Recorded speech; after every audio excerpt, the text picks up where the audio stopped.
Running Back Nation, what is good? Thank you for coming through another episode of Running Back NBA. On this show today, we got to talk about that game last night. Let me get some air.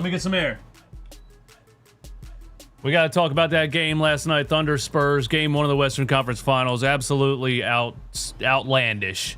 Absolutely ridiculous game. A double overtime game to start the Western Conference Finals, which, let me get the camera right. OCD. Which many feel is the NBA Finals. And when you watch these two teams, brother, does an Eastern Conference team actually have a chance to even win two games in the NBA Finals when you watch these two teams? And then the second part of this show, we are going to break down the ESPN versus Jaylen Brown beef that has been going on for a while, but yesterday it got completely out of hand. And I tried to put all of that in order so we could start like where it started and where it's at now. It is a VH1 show for men. It's crazy. And then maybe some clip farming at the end of this. Thank you for being here. Thank you for tuning in. Do me a favor, hit the like button. 84 people live on YouTube.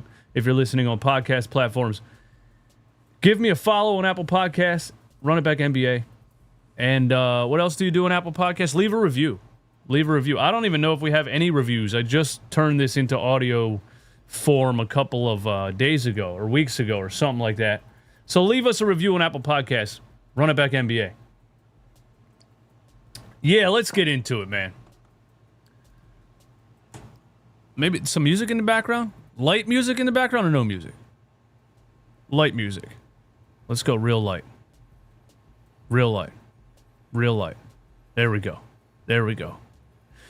Yeah, the San Antonio Spurs win game one of the Western Conference Finals in Oklahoma City in double overtime. The game was one for the ages. The game was just absolutely incredible. If you're a fan of basketball, you got to watch some of the best players in the game go toe-to-toe, give their best performances. Well, some of them didn't give their best performances. We're going to talk about that. But you got to see the juggernauts of the game right now just battle it out for, 50 minutes? I think Wembanyama played 49 minutes himself, including, both overtimes. As a basketball fan, it was just an incredible basketball game. And there's so many things I want to say. But first, I want to say this to Oklahoma City Thunder fans. This is what I asked you about a week ago. I had a video titled, "Are the Thunder as dominant as we originally thought?" And I know they were going half speed, 75% speed through the Lakers series and probably the Phoenix Suns series. So the Thunder haven't really been tested this whole playoffs, right? And a bunch of days off. And so you knew that was going to equal some rust. And I think that's what you got mostly from the Thunder in this game. So if you look at the end result, as a Thunder fan, you're probably being optimistic because you're saying, look, we were rusty. We had so many days off. We didn't play our best game at all. We didn't shoot the ball well. And we went into double overtime, right? But this is what I asked you, and I got some backlash in the comments. Do you feel like the Thunder haven't been tested yet, and the Spurs got tested? They got tested a little bit in the first round against the Portland Trailblazers, right? And then the second round, they were tested greatly against the Minnesota Timberwolves until, DiVincenzo went down, and then they got it together and blew them out the last game or game and a half of that series. But I just feel like the Spurs have been building chemistry and working out the kinks, and this is the problem with a lot of time off. The Oklahoma City haven't been tested yet in the playoffs. They haven't had time to really work through the kinks and the rust and everything. And so I think this was the result. Game one was the result. Spurs win. But Thunder fans, I just want you to answer in the chat, in the comments. Are you worried about this series, or do you think the Thunder just, maybe a game, two games, they get their feet under them, and then they start to roll and they take this series? Let me know in the comments. Let me know in the chat. We got to talk about Wemby. We got to talk about Chet, SGA, Caruso. We got to talk about Dylan Harper, maybe a little Jared McCain talk, and then we're just going to react to the final couple of possessions of the game. So thank you for being here. Thank you for hanging out. Victor Wembanyama. It is just absolutely ridiculous. We have not seen a player like this ever. Ever. You know? The last player that really stood out as much as him, in my opinion, was rookie LeBron James. Or really LeBron James when they were putting his basketball games, his high school basketball games on TV. He was just such a rare athletic species. And you'll probably never see that again. Somebody the size of LeBron James doing what he could do athletically. But this has never been seen before. Somebody 7'5" that can play like this. And really, like, I hate to say that it's not fair, you know, but I use that term a lot because when you watch Wemby and the things that he's doing, not just offensively, but defensively, I think it's more unfair defensively. You can't even get near the rim. You know, so I hate to use the term unfair, but it feels unfair. A team can do everything in their power. They can play their best game, and it's just they can't get near the rim. He has too much size. His arms are too long. You know? And I think it's a combination of his size and his mentality, right? This guy wants to win, straight up. This guy does not like losing. He is a competitor. And so you combine his size, his skill set, everything that he can do that nobody that size has ever been able to do, and then his will to win, the fact that he wants to win more than anything else, it's a dangerous combination for the entire NBA right now and for the next 10, 15 years, however long he plays in the NBA. But I really want to credit kind of his mentality because you can be this size with this skill set and not do the things that he does. He just wants to win. Remember the U19 game against Chet where he was pissed off that he fouled out at the end? Or you can even talk about the All-Star game, right? Where he shows up to the NBA All-Star game and NBA All-Stars are like, hey, it's just a game where we don't really try. We just goof around. We just pass the ball around, throw alley-oops. Nobody cares. And he was like, what? You mean you don't try to win? What is this? He totally didn't understand it. And he was out there blocking shots and doing everything, and he really brought the All-Star game back because he was like, I don't play basketball to not try to win. So I just think that the whole combination of Wemby's size, athleticism, his ability on the floor, and then just the fact that he wants to win more than anything else, this is crazy. This is crazy. This is absolutely crazy. And the question going around the NBA or going around the internet today is, was SGA getting presented his MVP award extra motivation for Victor Wembanyama? And I don't know if it was. Like, I think he was going to play hard either way, but I feel like you did get a little bit extra.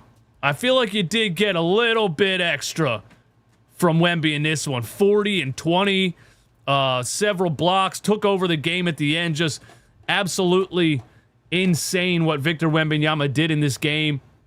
The Thunder are going to have to figure something out here. The Thunder are going to have to figure something out because, well, that's not what I wanted up there. Hold up a second. The Thunder are going to have to figure something out because Chet Holmgren got his ass kicked. And I don't know what the answer is for Victor Wembanyama. You're probably not going to be able to guard him with Alex Caruso like they were trying to do the entire end of the game, fourth quarter, overtime, double overtime. And Chet Holmgren was just on weak side defense, and that's probably because Chet Holmgren can't guard him either. I don't know what the Oklahoma City Thunder do to slow down Victor Wembanyama. I have no idea. But they're going to have to figure something out and figure something out fast. And you're not going to stop him, right? But you got to keep him in the 20, 25-point range, you know? We can't be giving up 41, 24, 3 assists, 3 blocks, 41 and 24. Brother! It's even crazier now that I look at it on the stat sheet. 41, 24, and 3, and a plus 16. It's absolutely ridiculous. The Thunder are going to have to figure something out. I don't know what it is. Maybe you go double big. Maybe you get Hartenstein out there next to Chet. Maybe you go triple big. Maybe you put Jay Will out there. I don't know, man, but they're going to have to figure something out. Chet Holmgren absolutely got his ass kicked, and Chet Holmgren is going to have to go home and do some soul searching here, because we're going to need better than this. Oklahoma City Thunder. They're going to need better than this. They're going to need better than 8 points and 8 rebounds in 41 minutes and a -7 and just getting annihilated under the glass by Victor Wembanyama. I mean, he got postered about 3 or 4 different times. There's a picture of Wemby postering Chet and SGA with his foot still on the floor. Like, he doesn't even have to jump. He doesn't even really have to jump. I think I'm going to go back to unfair.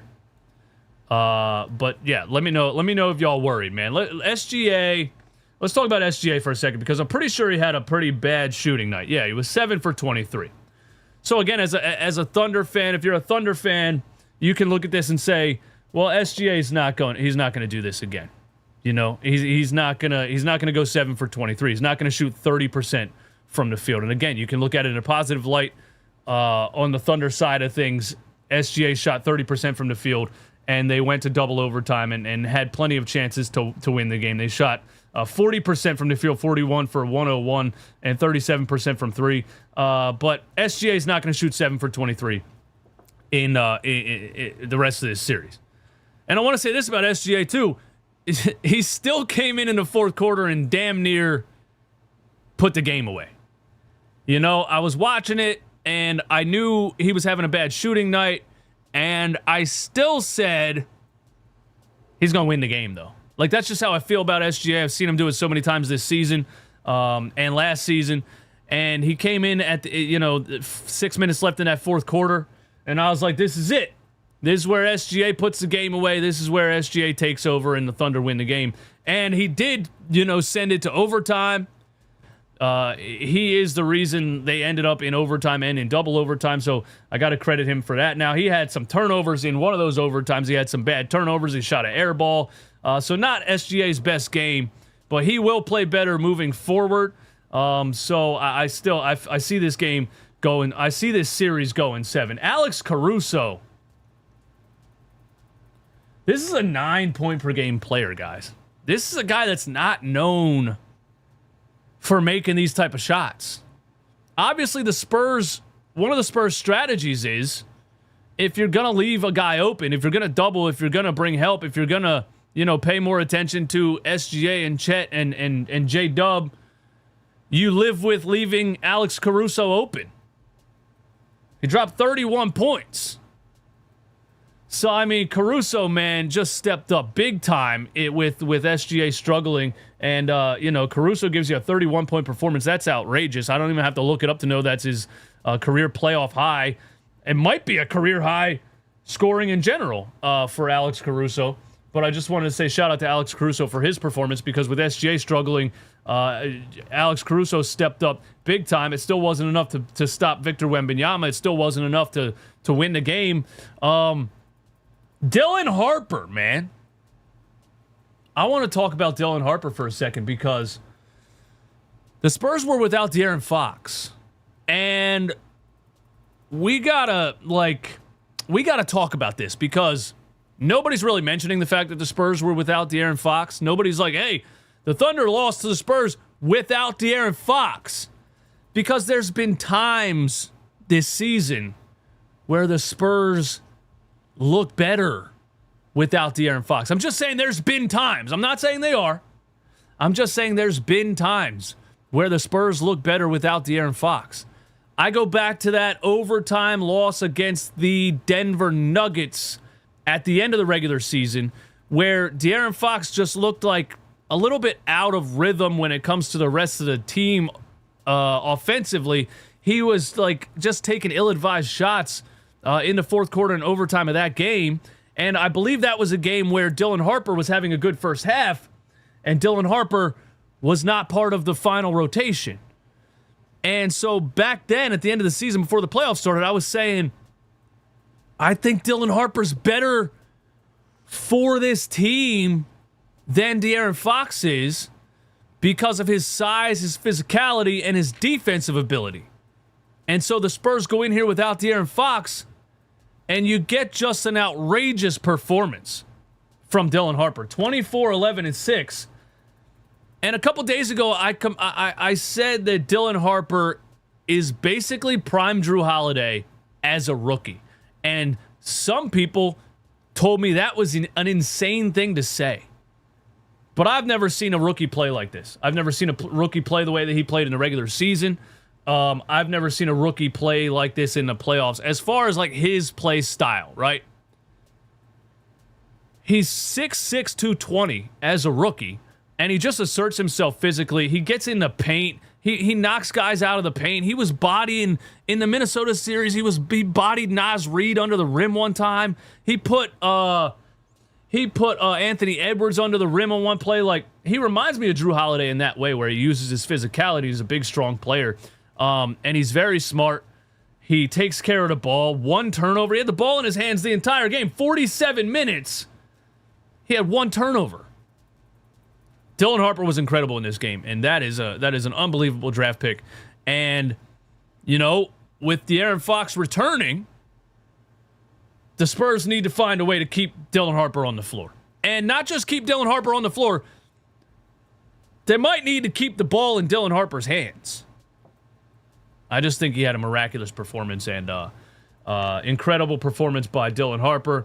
And I think that's all I really had to say about this game. Now, there's some things we got to react to, okay? There's some things we got to react to. We're going to do a little Jared McCain clip, and then I think we're just going to look at the final couple of possessions. Well, we're going to compare the Wemby 3 to tie the game to the Steph Curry 3 from back in the day in the same building, almost from the same spot.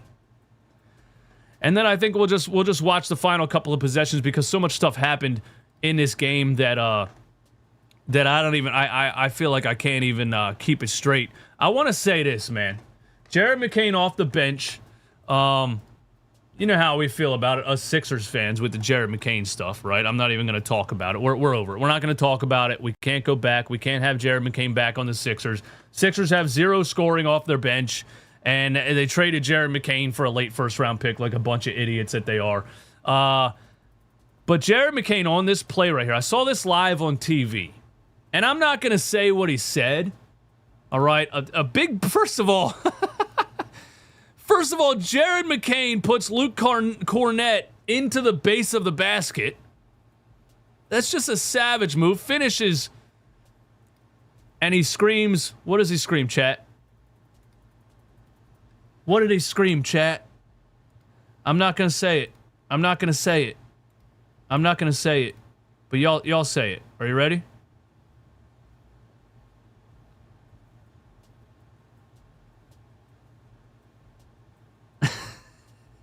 I've never seen a guy paint his nails and make TikToks in my grandmother's sweater collection and then just turn into an absolute savage on the court. I just wanted to say that Jared McCain said bad words. And he, you know, I just think that's the Thunder are bringing something out of Jared McCain. I just wanted to talk about that. Now let's talk about the Wemby shot at the end of the game to tie. Was this in the fourth quarter?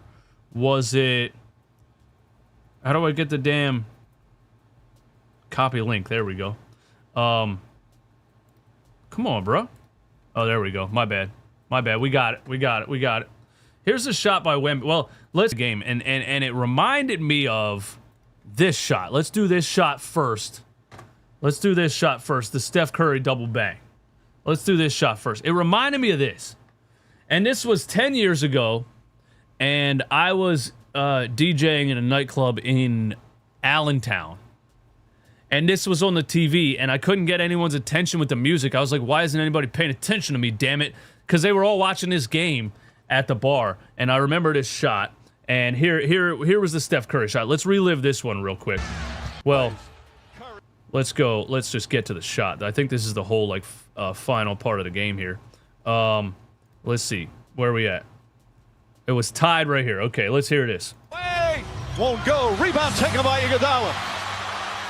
They do have a timeout. Decide not to use it. Curry way downtown. Bang! Bang!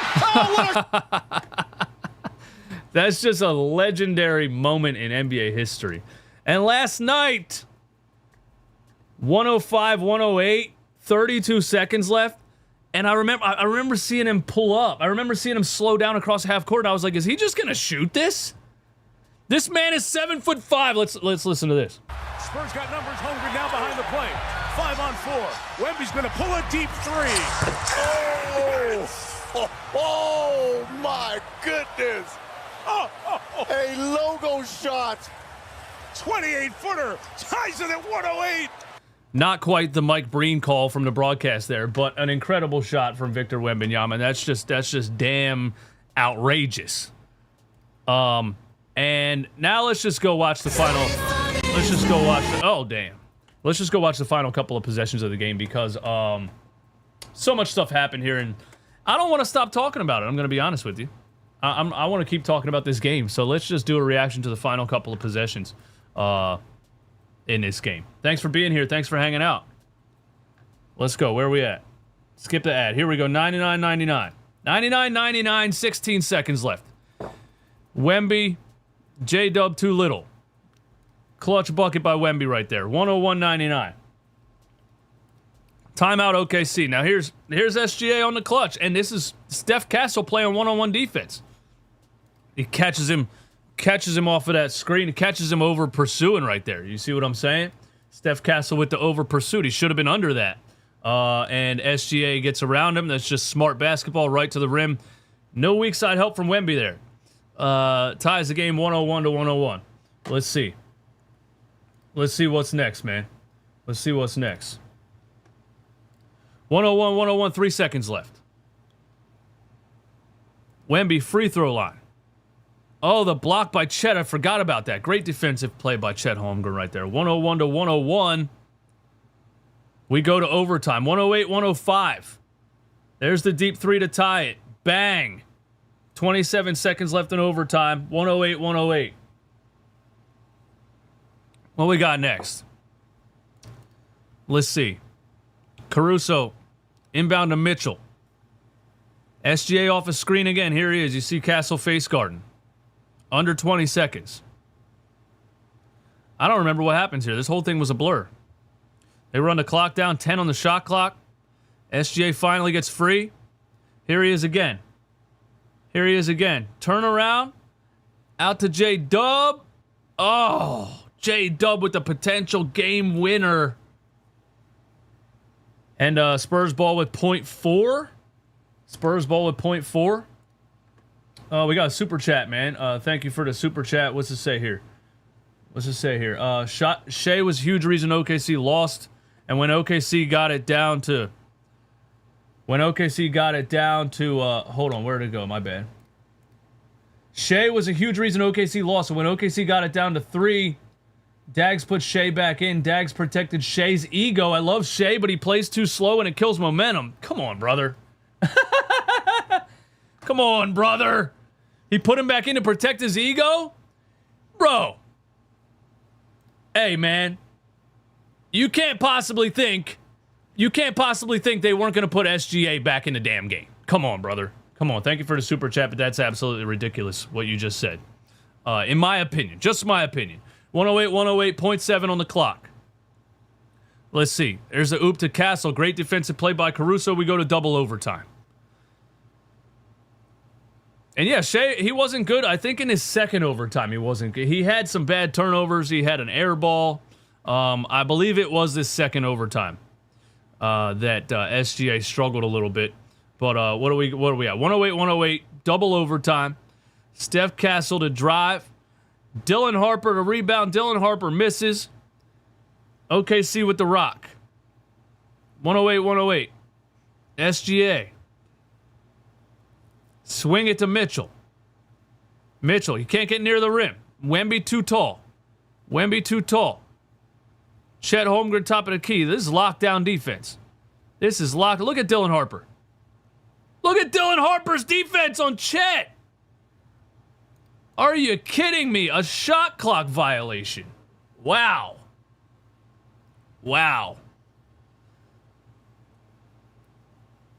Are they showing me the whole second overtime here? All right, let's get to the end, bro. 118, 114. We don't got time for that. We don't got time for the whole damn second overtime. 118, 114, 52 seconds left. What we got? SGA, Caruso. Caruso blows a bunny reverse layup. Chet blocked by Devin Vassell. What incredible D. Oh my God, J-Dub airballed a layup. The Spurs defense in the final seconds was lockdown. It was lockdown, man. 118, 114. Does Wemby put it away here? I was watching this late last night, man. Castle, ISO, SGA. Wemby in the paint. Oh, yeah. 21-14 after intentional foul. Another intentional foul. Dylan Harper at the free throw line. That's game. So the Spurs play lockdown defense at the end of the game, and then they ice it with, Wemby on Caruso, and he had some other big-time plays in the paint that really iced the game. But, yeah, Spurs take game one. And I don't expect it. I don't think the Thunder are in big trouble here. I'm not going to say anything crazy like that. I think the Oklahoma City Thunder did not play their best game. They didn't shoot the ball well. SGA, particular, didn't shoot the ball well. And even down the stretch in that second overtime, they had a lot of mistakes. They had some turnovers. They had some bad shots. You saw Caruso miss the bunny reverse layup. J-Dub had an open shot to win the game in the first overtime, and then J-Dub airballs a layup in the second overtime. So this is going 7, man. This is going 7, and this is going to be a lot of fun to keep up with the rest of this series. We got another super chat here. Well, we got too many clamps. If we drove into the paint the whole game like we did in the second half, we could beat them by at least 10. I think this Thunder can build on second half in game 2. If the Thunder, are you a Thunder fan here? If the Thunder drove into the paint the whole game like they did in the second half, they could beat them by at least 10. I think the Thunder can build on the second half in game 2. All right, man. All right, man. I can rock with that. Hey, 234 people in here, man. Thank you for being here. Do me a favor, hit the like button one time. Do me a favor, hit the like button. Thank you for hanging out. Thank you for coming through. Thank you for joining the live streams. As always, now we got to talk about this Jaylen Brown ESPN drama. All right. We got to talk about this Jaylen Brown ESPN drama, and I put it all in order for you, and this is at least where we're at right now. So if you don't really know what's going on, if you just saw a clip here or a clip there, Stephen A. Smith said this, Jaylen Brown said this, I put it all in order for you, okay? The whole thing started. It really started. It didn't even really just start from Jaylen Brown's Twitch stream after the season, after the Celtics blew a 3-1 lead to the Sixers. It really started with a quote from Jaylen Brown earlier in the season, and then he doubled down on his Twitch stream. This is what the guys on ESPN were talking about that started this whole thing, all right? Jaylen Brown said this was his favorite season by far. I think this has been my favorite season so far, kind of, being able to get an opportunity to lead a group of guys who, some of us, we have some championship experience, but we have 5 or 6 new guys who haven't really played NBA basketball. So that's really the thing that I think Stephen A. and these guys reacted to. It's been my favorite season so far, being able to lead a group, which, he's I don't think he meant to say it that way, but he kind of said, this is my favorite season because I got to play without Jason Tatum. I mean, that's and then he doubled down on his Twitch stream where he said this, and then we're going to show you what they said on ESPN and what the whole back and forth was, but it's just, I'm having a lot of fun with this. This is a straight up drama, keeping up with the Kardashians for men, if you ask me. Jaylen Brown said this on his Twitch stream. I got fined $50K, but first things first, a lot of stuff swirling around the Celtics and the organization. Hate that our president of basketball operations even had to respond. Hate that our basketball president had to respond to this. Well, maybe you should just stop saying things on Twitch, But anyway. To this, me and Brad have a great relationship. I love Boston. If it was up to me, I could play in Boston for the next. I love that Jaylen Brown acts like he's not the one that started this. 10 years. I'll say it again. I hate that I hate that Brady, me and Boston. So with that being said, moving on, I say this and I stand on this again, and y'all can clip this up. This was my favorite season of my career. So he doubles down on it, right? And I just love the fact that he says, like, I hate that the president had to respond to this. Well, you're on Twitch saying things, you know? Like, nobody else is doing that. No NBA players losing a series and going on Twitch and saying it. Stephen A., this was the original thing that Stephen A. said that pissed off Jaylen Brown, where then he went out and went on this, F Stephen A. rant. Here's what Stephen A. said, and I got the timestamps here. Okay, this was Stephen A.'s first comments on the situation. Jaylen Brown, as it pertains to this relationship with Jason Tatum, based off of what he said, this is his favorite year. You got knocked out in the first round. The Boston Celtics, one of the top 2 most storied franchises, if not the most storied franchise in the history of basketball annals, lost a 3-1 lead for the first time in its history, in its postseason history. And its star this season, and one of its top 2 preeminent stars over the last 7 years, goes on camera 24 hours after losing. Not 6 months, not 8 months, not the next season. Yeah. 24 hours after losing a 3-1 lead, and says this was his favorite year. And I believe at the end of this is where he said, like, be quiet unless you want to get traded, and that's what Jaylen Brown had a problem with right around here. This last part. We don't want to hear Kendrick Perkins on this one. The only star in the history of the Boston Celtics that ever lost a 3-1 lead and surrendered it, and that's your favorite year. Why? Because you and your teammates developed better chemistry and camaraderie? You understand what I'm saying? Because you overcame adversity? What happens? What's the remedy? Given all these things you're pointing out, I'm with you. But that's why I brought up the whole trade thing again. What are you going to do about it? I don't mind. But what I'm saying is the first order of business is that he needs to be quiet and, like Big Perk said, go on vacation unless you're trying to get traded. So Stephen A. says you need to be quiet unless you're trying to get traded. And they're trying to tell Jaylen Brown that you don't really understand what you're doing. You're by saying these things publicly, you're rubbing the Boston Celtics organization the wrong way. That's, I think, what they were trying to say to him. And then Jaylen Brown goes back on his Twitch stream, and he goes on a little rant, basically saying, fuck Stephen A. And I got the timestamps here, right around 4:40. So I did the work here, to listen to all this BS to get the times for you. Here's what Jaylen Brown said in response to that. A name for themselves.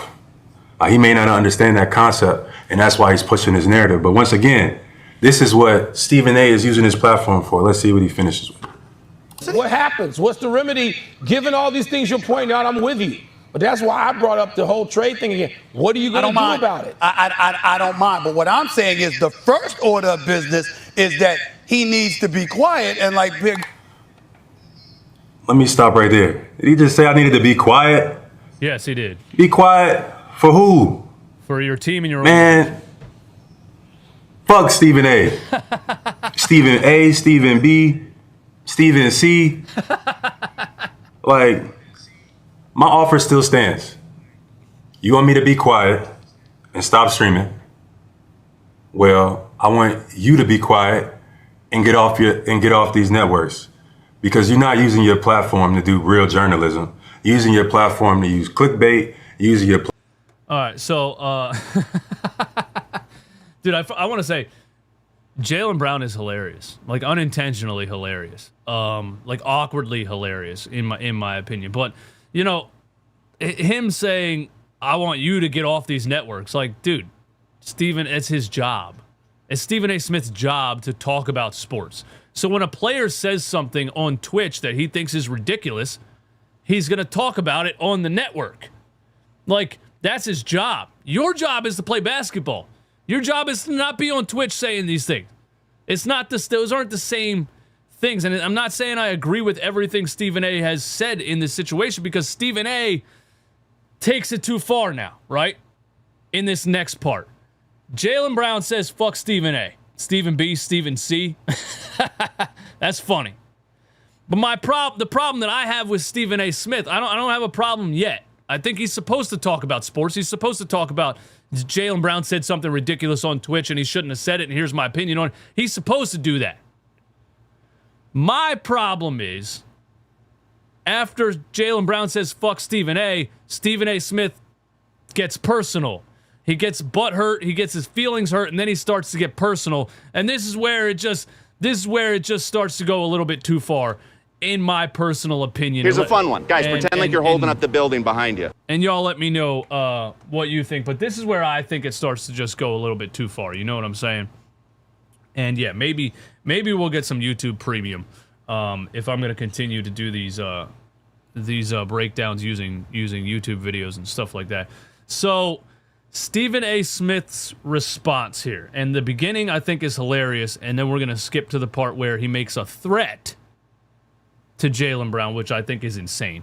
Listen to this. All stemming from Brown's live stream that he did following that Celtics 3-1 series loss, I should say. They had a 3-1 series lead against Philly. They lost that series. Yesterday, the Celtics star took issue with your comments, Stephen A., questioning why Jason Tatum appeared on First Take before ever appearing on Jaylen's stream. I don't even know who the hell it is. What happened to Molly?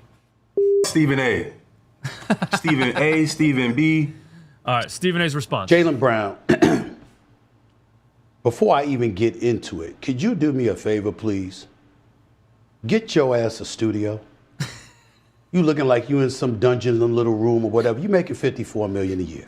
You're going to make 57 next year, 61 the year after that, 67 the year after that. You're in the midst of a $304 million contract. Get a studio with a director and a producer. Calling up clips of mine, the computer ain't even working right, can't even get the full sound up in there. Get that together. That's number one. Stop being... I actually think that's hilarious because I had the same comment about Jaylen Brown's Twitch stream where he's trying to show the Stephen A. clips and the volume's way too low, you can't even hear it. Or he was breaking down plays and the audio on the game was way too loud, you couldn't hear his voice. And I'm like, bro, I'm not saying you got to get a whole studio like Stephen A. is saying, but somebody at least show him how to, you know what I mean? Like, I'm not in a professional studio, I'm in my attic, but I at least have a mixer over here and I have my volume levels regulated and you know what I mean? Like, somebody at least show him how to do that correctly. I just thought that was funny by Stephen A. But here's Stephen A.'s response where he kind of threatens him, and this is where I think it just gets. This is where Stephen A. goes too far, but let's listen. In the end, Jaylen Brown, be careful what you wish for. You really want me to start reporting on that level? You understand? Locker room? How the organization might think about it on? The season is over, bro.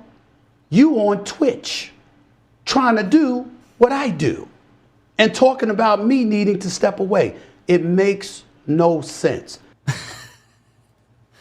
Again, I agree with some of the things that he said. I'm not saying NBA players shouldn't be on Twitch, but my thing is, if you're going to go on Twitch right after you blew a 3-1 lead, you have to know people are going to react to it. That's the thing that I don't understand from Jaylen Brown's perspective. He's like, oh, fuck Stephen A. Why'd he say this? Why'd he say that? Because you said this stuff on Twitch. You knew. Of course ESPN's going to react to it. You're Jaylen Brown. You're not DJ Eastwood on YouTube. You're Jaylen Brown, bro. Anyway, Stephen A. says, you know, do you really want to go there? Do you really want me to start talking about how the organization feels about you and how all of this stuff? And he just starts getting real personal, right?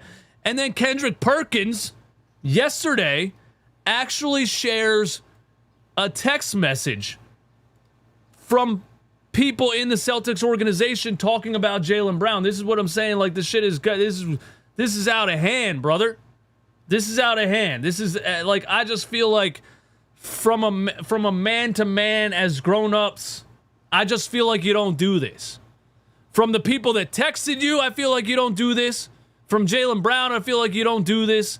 If I text you something, I don't want you to say that shit on ESPN. You know what I'm saying? Even if you're not saying the guy's name. Anyway, here's what Kendrick Perkins said. 2026. Jay, can you read this text message real quick? I didn't even have this number saved. Sure. But read that text. Former Celtic here. Keep speaking the facts. Pound emoji. Much respect. Okay, cool. So he was texting me that because of what I just said we had a conversation about Jaylen Brown. Wait. I just realized something. Kendrick Perkins is saying a former Celtic player texted him about Jaylen Brown and said, former Celtic here, keep speaking the facts. Okay, so he doesn't even know who it is? You're saying you didn't save the number? You're saying you don't have the number saved and someone texts you from a random number and said, former Celtic here? I don't know. That sounds like a lie, bro. Am I tripping? That sounds like bullshit if you ask me. Then I get another text that said, hey, JB tripping. Another text from a former player that played with the Celtics. JB, lack of accountability, right? And then I went to X because it's one of my favorite social media platforms. You see how, Kendrick Perkins takes 10 minutes to get to the point, bro? And during that time, JB, I think it was maybe the same day or the next day, he had put out and said that him and KG was going live at 3:30 p.m. Eastern. Yeah, and then he basically says that they didn't go live and Kevin Garnett was not on the stream. I'm not sure what he's trying to say, if he's trying to say that like Kevin Garnett is the one that texted him and said Jaylen Brown doesn't have accountability or something like that. I honestly, now that I listen to it again, I don't even know if I believe Kendrick Perkins. This whole thing is a stage, right? And that's Jaylen Brown. That's the problem that Jaylen Brown has with ESPN. He's basically calling it the WWE or a fake show. It's not real journalism. The whole thing is entertainment. And so I don't even know if I believe Kendrick Perkins about the text messages. If you're going to claim that, you better show the text messages. You know what I'm saying? But I just want to say this. Because you got Jaylen Brown talking about all you guys do is clickbait. This isn't real journalism and all this stuff. I just want to say this as the end of this segment. Everybody needs to accept the fact that sports media is changing. This is legacy media. This is the reason they call it legacy media, ESPN. Nobody watches TV. Nobody watches live TV, brother. This shit's dying. It's dead. My 10-year-old son doesn't even know what live TV is. If it's not YouTube, Twitch, a podcast, or TikTok or something, he's like, what are you talking about? Nobody's sitting down for an hour watching an hour-long ESPN show.